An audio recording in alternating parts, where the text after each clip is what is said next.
Hello, you hunters. I'm making this video trying to educate you. I think the most important thing about being a man is having an open mind. And it takes a big man to make and admit that they've made a mistake. And hunters aren't generally the type of people who can admit that what they're doing is terribly, terribly wrong. I want to explain some of the reasons why hunting is absolutely wrong in this day and age. Try to keep an open mind, hunters. I'm not trying to bust on you. I'm trying to help you. One of the most important things that hunting is doing is destroying our environment. And it's kind of paradoxical. You have to look at the history of hunting here in America. About 100 years ago, hunters had wiped out almost everything. Even the deer were almost all gone. That's when they got the idea for conservation. And it was hunters who started conservation. You gotta hand it to them. What they did was remove all the natural predators. They killed all the wolves, all the pumas, all the coyotes, and anything that could take out a deer.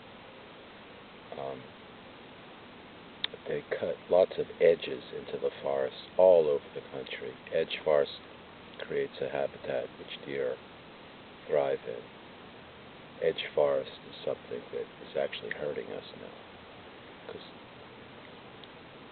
combining getting rid of the natural predators with creating millions and millions of acres of edge forest, that boosted the deer population. And then the hunters made policies where they can take as many bucks as they want out of the forest each November,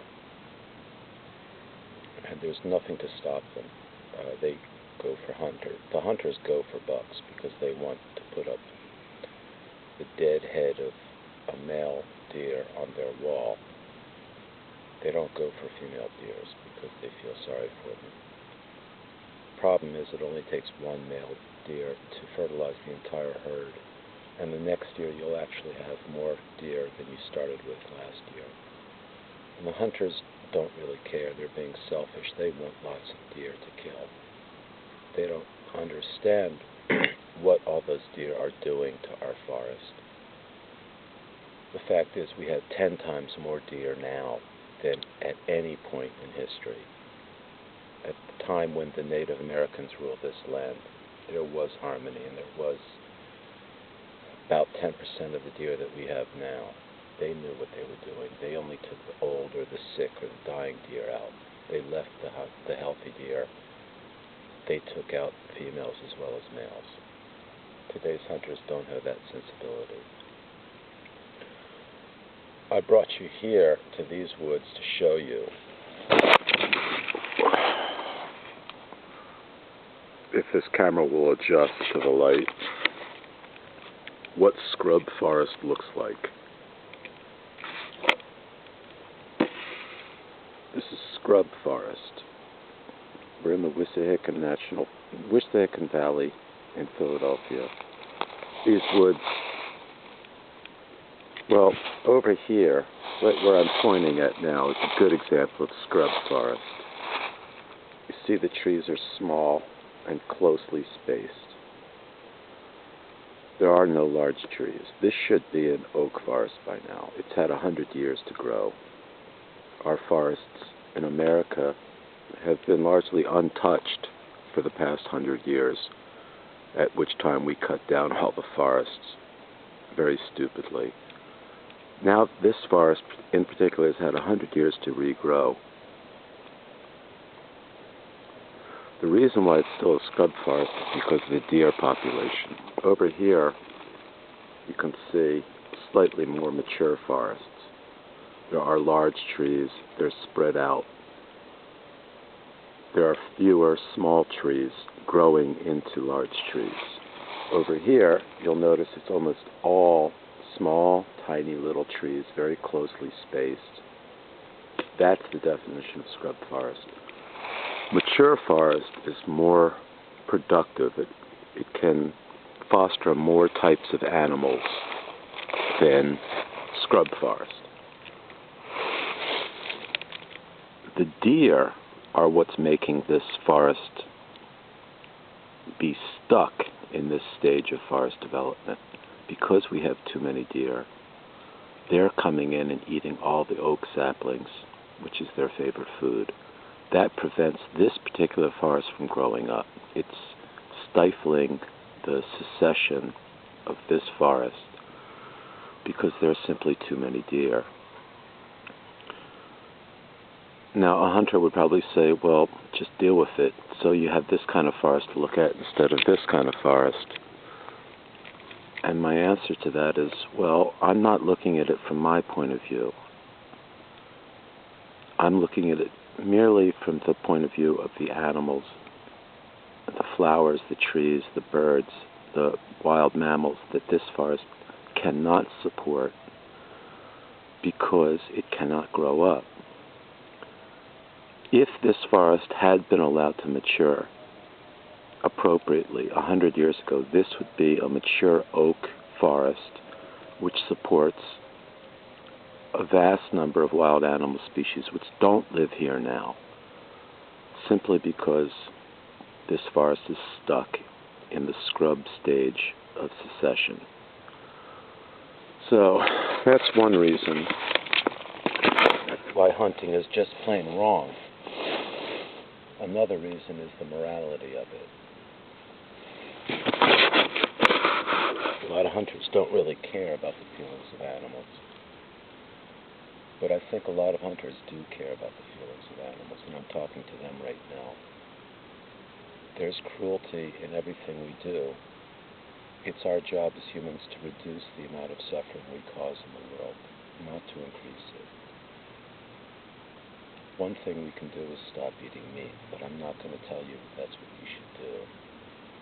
The thing about hunting is it's inherently cruel. It's the cruelest way of getting meat.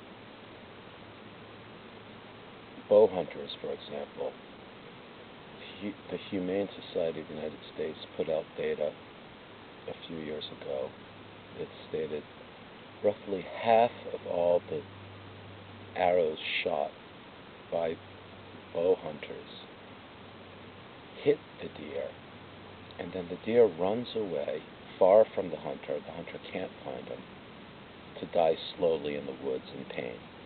Roughly half of all bow strikes are that result.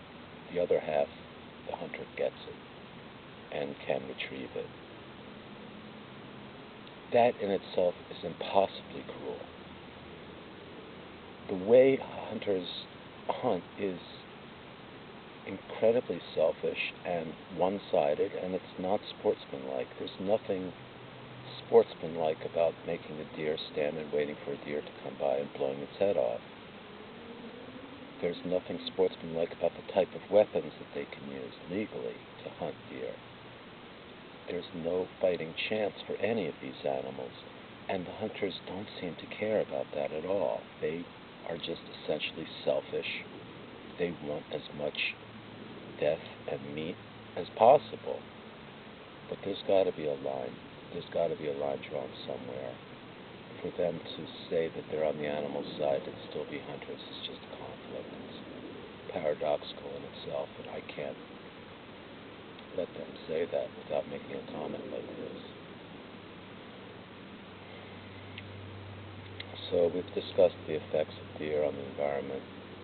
We've discussed how hunting is essentially cruel. I just want to go out by urging you hunters to have an open mind and rethink what you're doing to the world.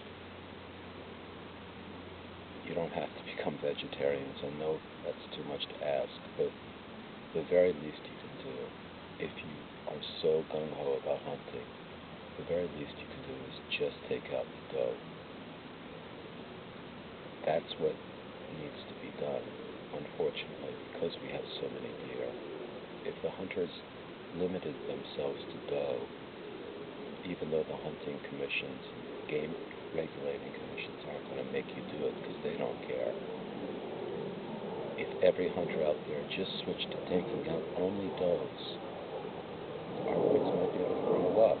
We might see badger for sure around here again. We might see more fox, and the songbird population might stop declining if only the hunters did the right thing. Well, I talked your ear off, and I'm sure you're not listening anyway. I do things like this because it's the right thing to do, even if nobody listens. Cheers.